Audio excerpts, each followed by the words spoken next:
Let me show you how you can learn affiliate marketing the right way. The first thing you need to know is that you need to develop skills and take massive action if you want to succeed. I have been doing affiliate marketing since 2017 and I started learning from YouTube videos and searching on Google. And the other thing I did is that I took massive action. Basically, I watched a video and then I did something with that information. Now, the problem with that strategy is that I did it all wrong because some people said, send traffic to the affiliate links, and others said, build a landing page and collect leads. And when I started, I was just sending traffic to my affiliate links. And because I stayed long enough, I made some commissions. And that was a huge mistake I did because I couldn't scale those results. And then the company shut down the product and I needed to start from scratch again.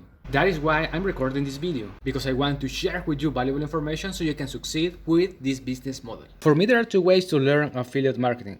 You can take the free or the paid route. Advantages of doing it free is that you're not using your money to learn affiliate marketing. But the disadvantage is that it may take you more time to learn the right framework, because YouTuber X is doing the opposite in affiliate marketing than YouTuber Y. But I can tell you from my experience that if you stay long enough and if you don't quit, you can succeed. Now, if you pay to learn affiliate marketing from a proven method, you take the time out of the equation, because all the time that you need to invest doing the research, you can use it to learn from a course that has a methodology. Now, I'm not saying that if you buy a course or a training, you are going to succeed, because you need to take action. Let me show you the learning curve. We have the performance and the time.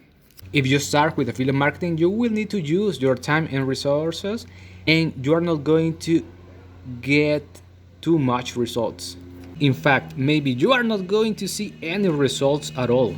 But if you stay long enough, and when you get to this point, you will experiment that with little time you're making a lot of commissions. And that's because you're having the momentum. So is it better to do it for free or paid? I think that it depends on the person. For example, if you don't have any money and you have time, you can do it for free. Or if you do have money and don't have too much time, you can buy a training. The conclusion is that there is no right and wrong answer, because if you stay long enough trying different strategies and learning from the mistakes, you can succeed. I hope this information helped you to get to the next level. And if you want to learn from the same system that is helping me make commissions online, you can click the first link in the description. Thank you so much for watching, and remember that if you want to succeed, don't quit. If you have any questions, let me know in the comments, like and subscribe, and God bless.